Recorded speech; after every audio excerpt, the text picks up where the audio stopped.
we got a letter once from one of our oldest users who's 86 years old, who's a bartender in Michigan, making $8 an hour. Basically, the letter was, thank you so much. This is the first time in my life I've ever been able to own stock. That's Aaron Shapiro, founder and CEO of Carver Edison, and he's my guest today. Welcome to Invested at Work, a show about unlocking the power of workplace financial benefits for companies and their employees. I'm Rodney Bolden, head of industry engagement and learning for Morgan Stanley at Work, and your host. So what makes you invested at work? Today we're discussing how do employee stock purchase plans work and why are they becoming so popular? What kinds of companies do they benefit and how do they transform company culture? Aaron, welcome to Invested at Work. Thanks for stopping by and having this chat today. Thanks for having me. Excited to be here. Now, can you tell me what exactly is Carver Edison and what do you guys do? Yeah, absolutely.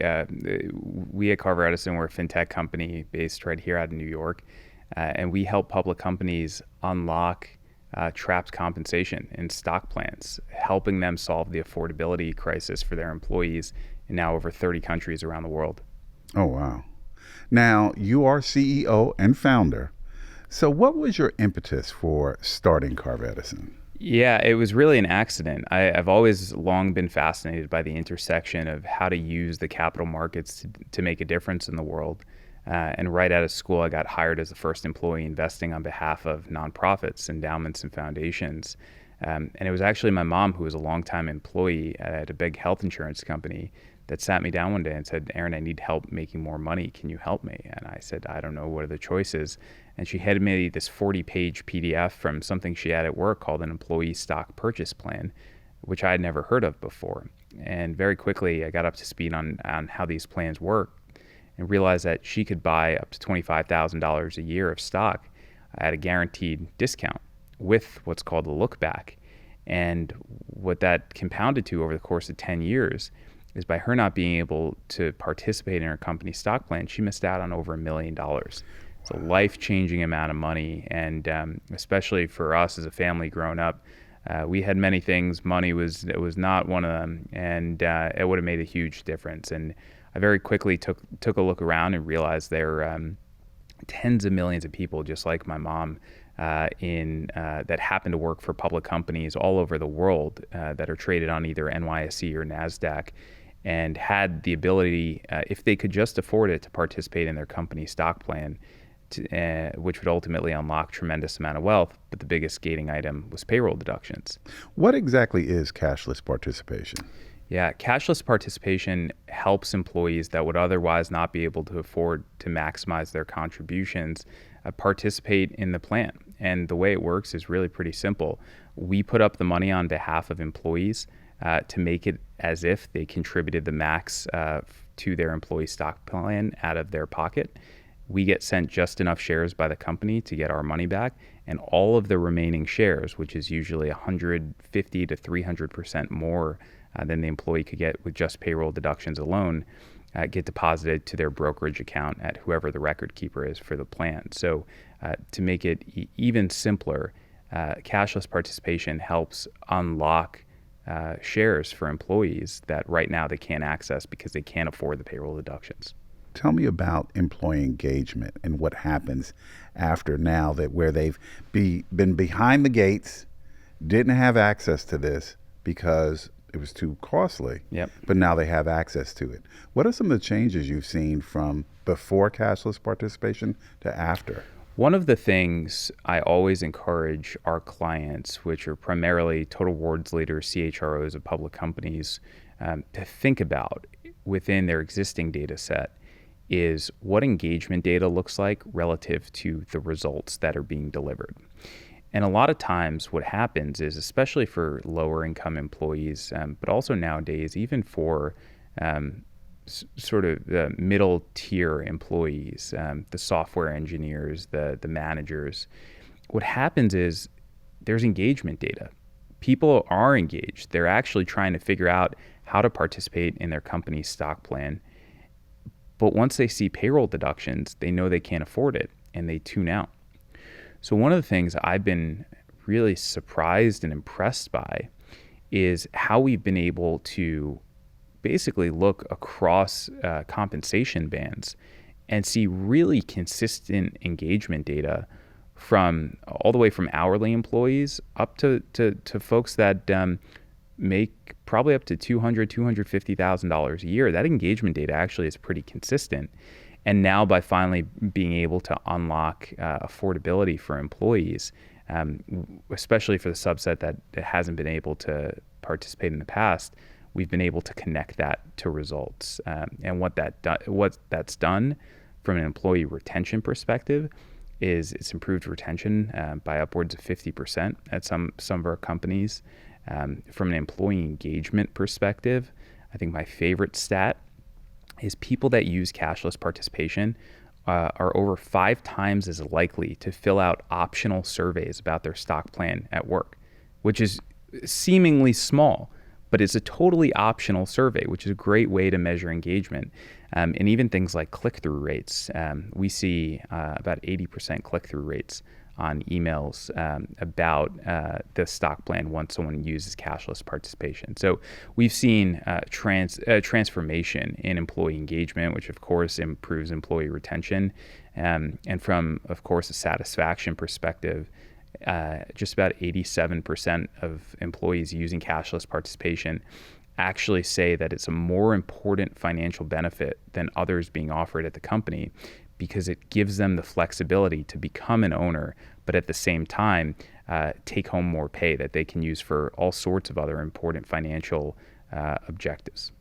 So it sounds like it's helping to build an employee ownership culture through this cashless participation, but also, I mean, those click-through rates are something else. I don't see any other benefit, to be honest with you, that has that same click-through rate. Yeah, it's absolutely true. Ultimately, we help employees become equity owners, and there's been so much great work done by others in the space as well around how to build equity ownership and ultimately all the great things that come from that. I think our view of it is, how do we combine the powers of equity ownership with everything else that comes from increasing income for employees?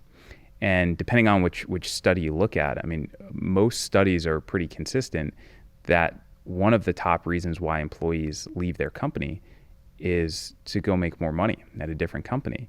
And it turns out that last year we delivered over 7% raise to the average employee using cashless participation, which is really powerful and goes a long way. So to put those two together, helping people boost their disposable income for today while at the same time being an owner and being able to build wealth, hopefully for tomorrow, has really, I think, been a total paradigm shift in financial benefits. And we've been really proud to bring that to market.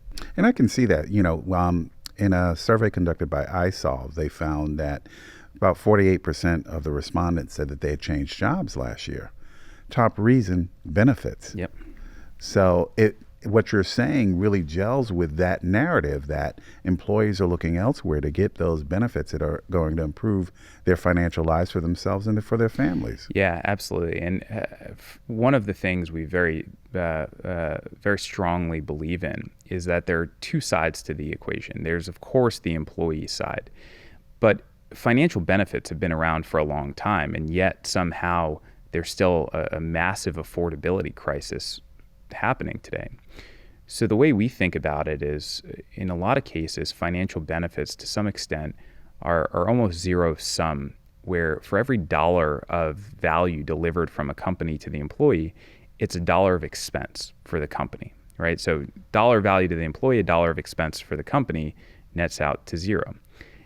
And that's okay when times are going well, but when budgets start getting cut and the world's getting more expensive at the same time, it becomes this cycle where companies end up having to cut back, employees are living in a more expensive world, and then become unsatisfied and consider maybe different options. So one of the things we're very focused on is how we can help companies get out of that zero-sum game and really give them an advantage when it comes to delivering value for their employees in a way that the shareholders are going to be really excited about at the same time.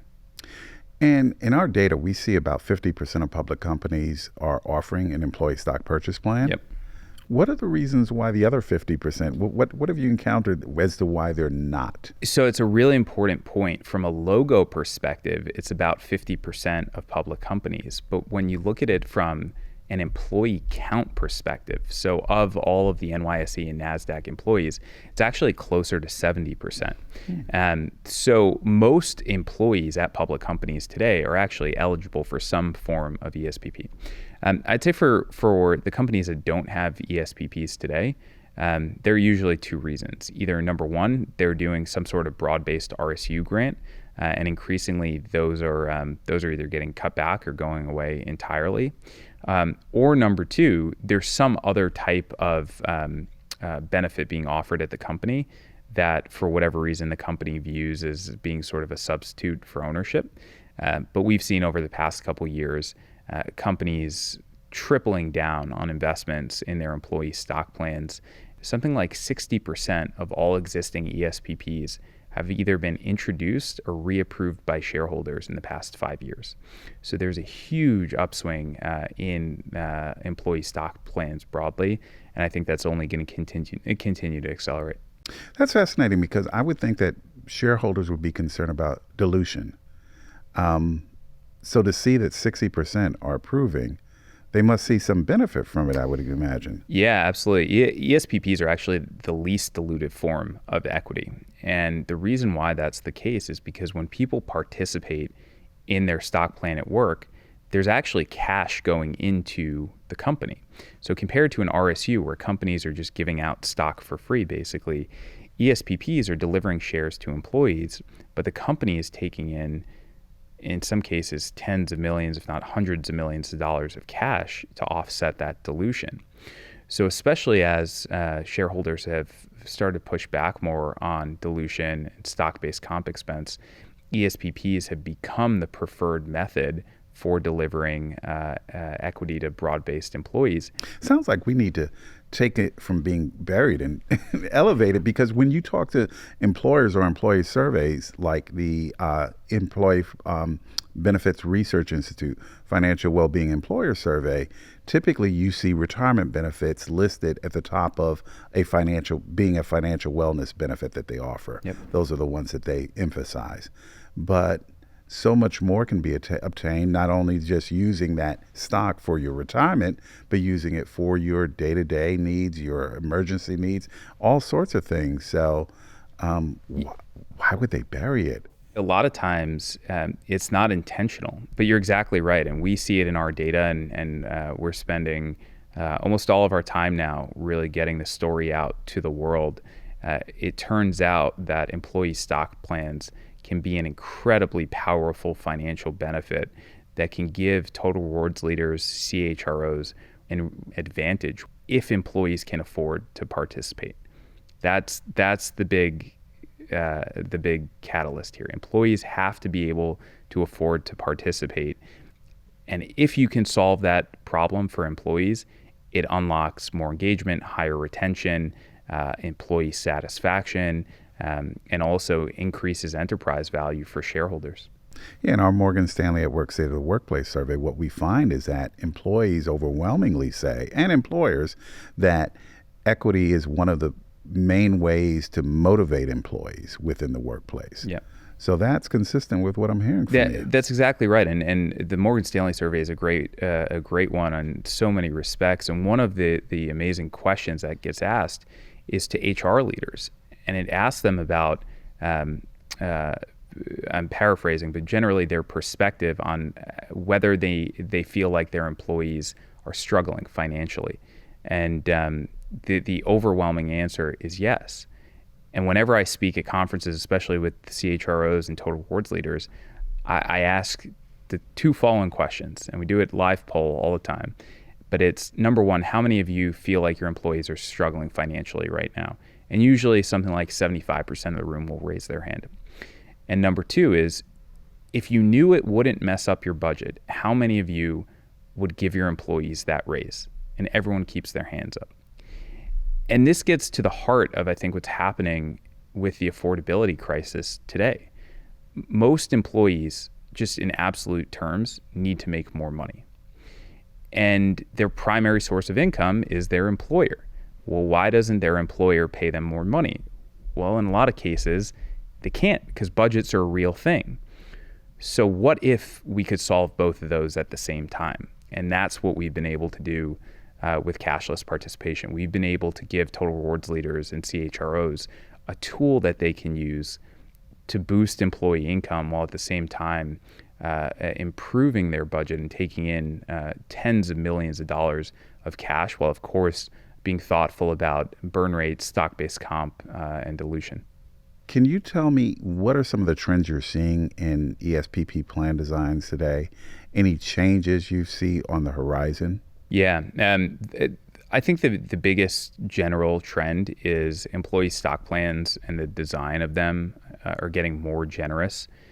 Companies are moving to longer offering periods. So to keep it really simple, basically what that does is if a company's stock price does really well over time, it gives people the ability to get the price from, in some cases, 15% discount off the price from 2 years ago, which it can be exponential. I think also what companies are doing is they're creating features in these plans to make them as accessible as possible. And I think of one of our clients, which is a probably $6-7 billion market cap biotech company on the West Coast, that actually rolled out cashless participation with auto enrollment for the ESPP for all of their employees.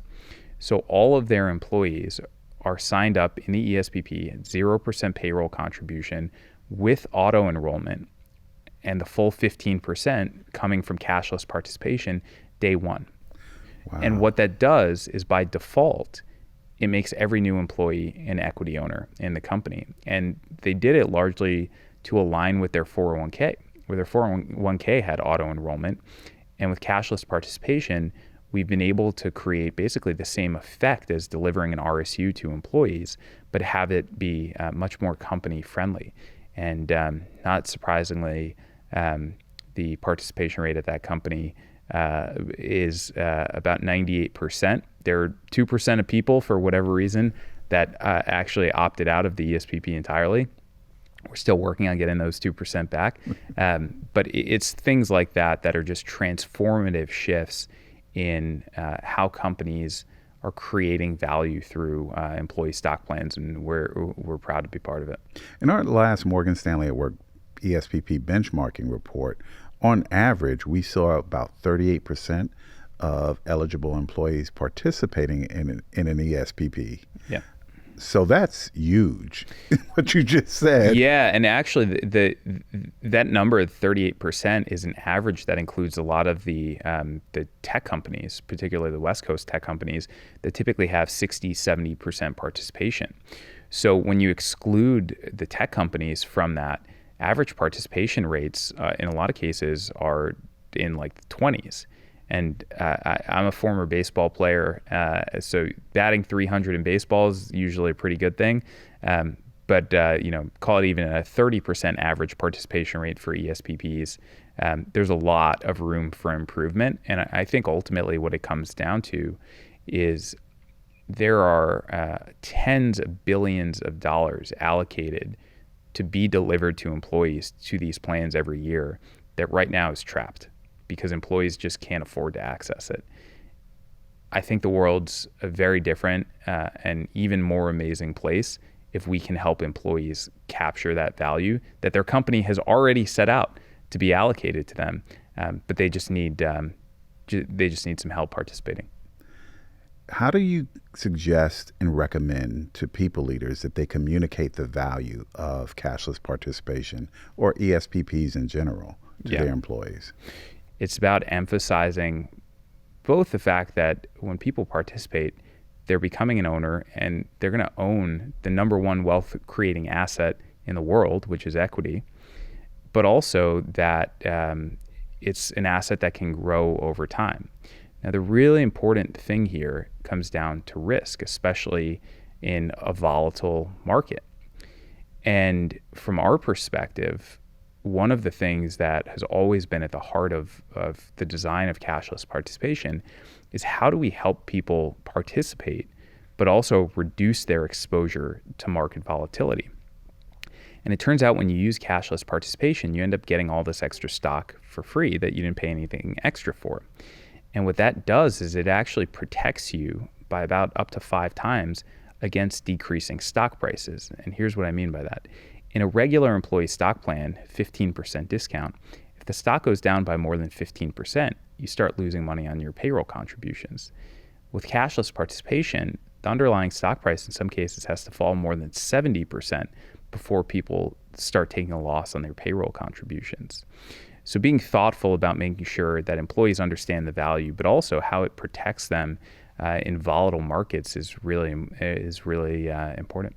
Do you also see employees utilize their stock that they receive to diversify their portfolio in some cases, or are they ever encouraged to do so to protect against risk?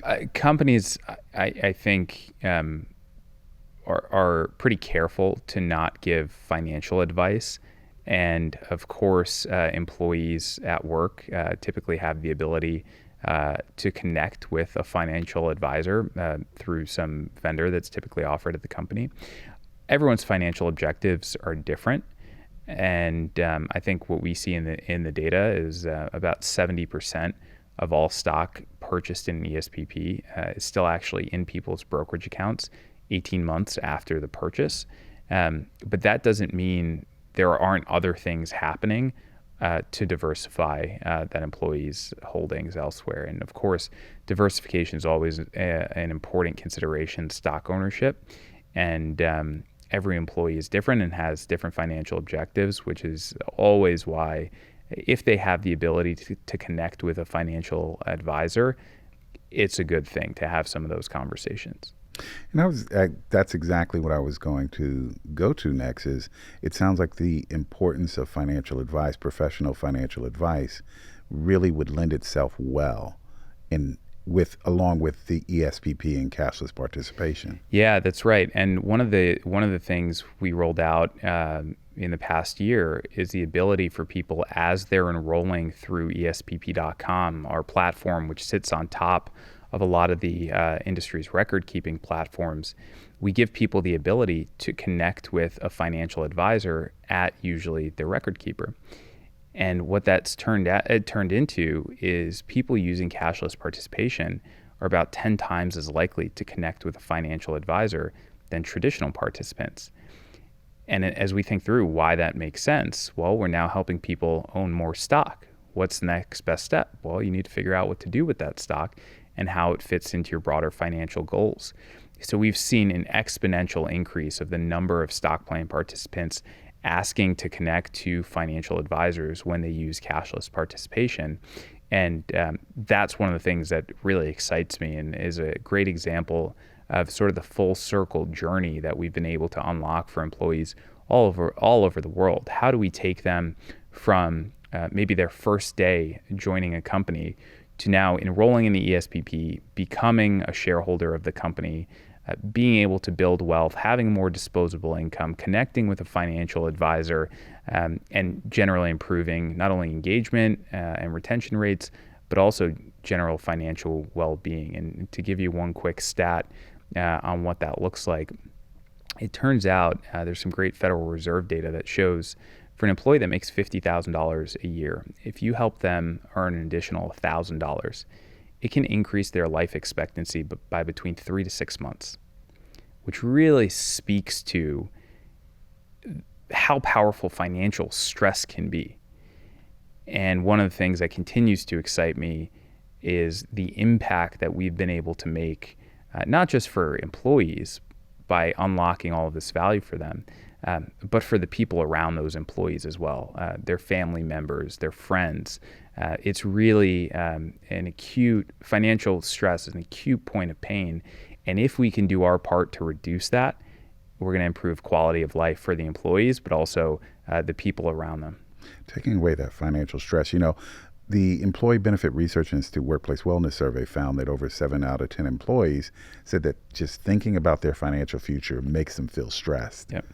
And we all know the impact, like you were talking about, the potential impact that stress can have on the body as well. And the American Psychological Association, each year they come out with a survey, Stress in America. Top stressor most years, money. Yeah.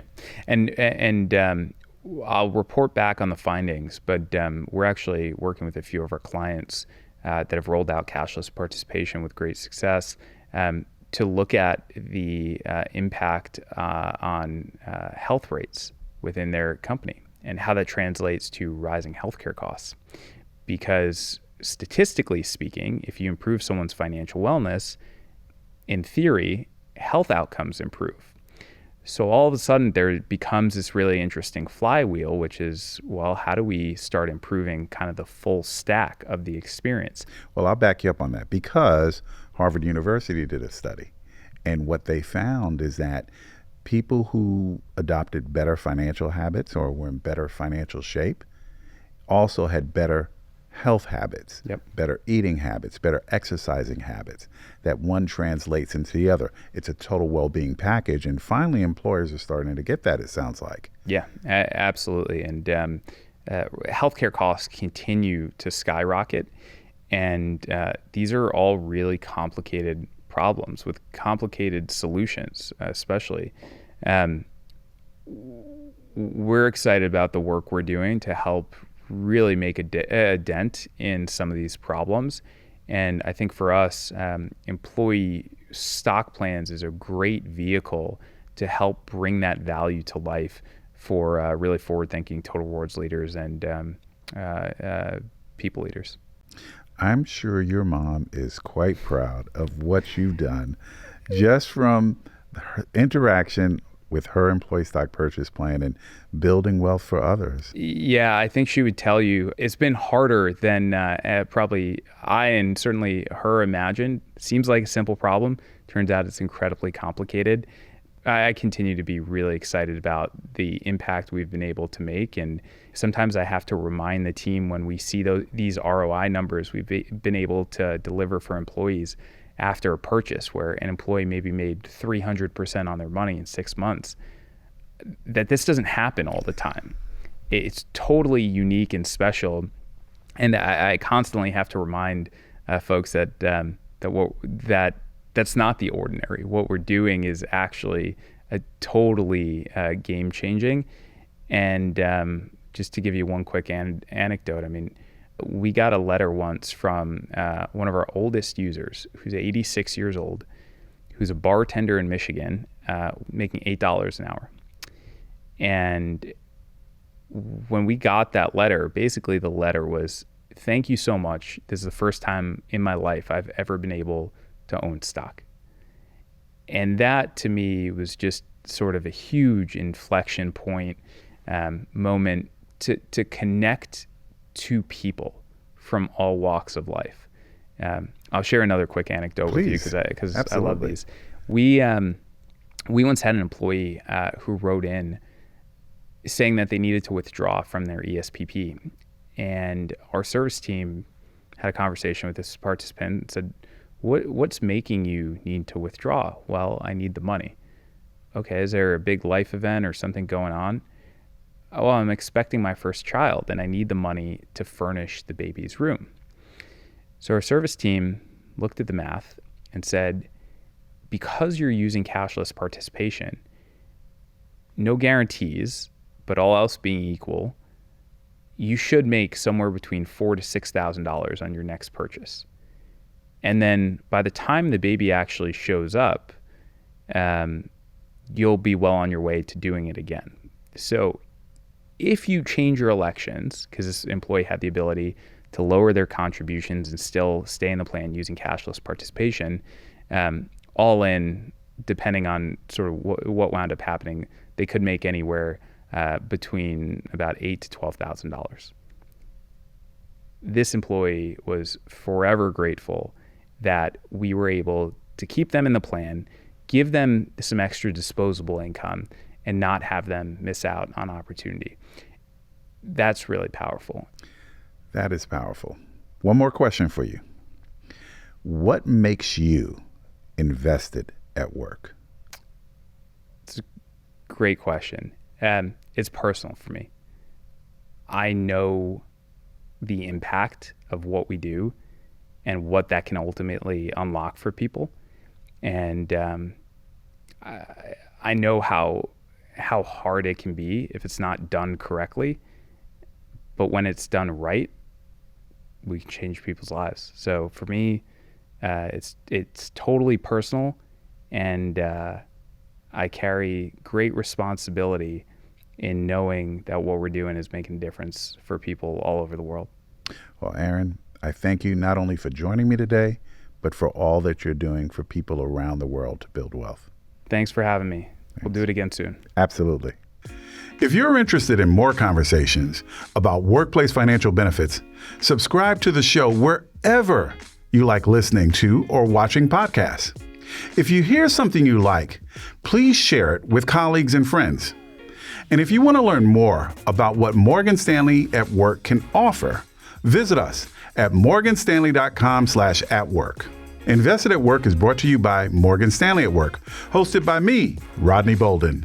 Our executive producers are Fiona Kelsey and Lisa Boyce.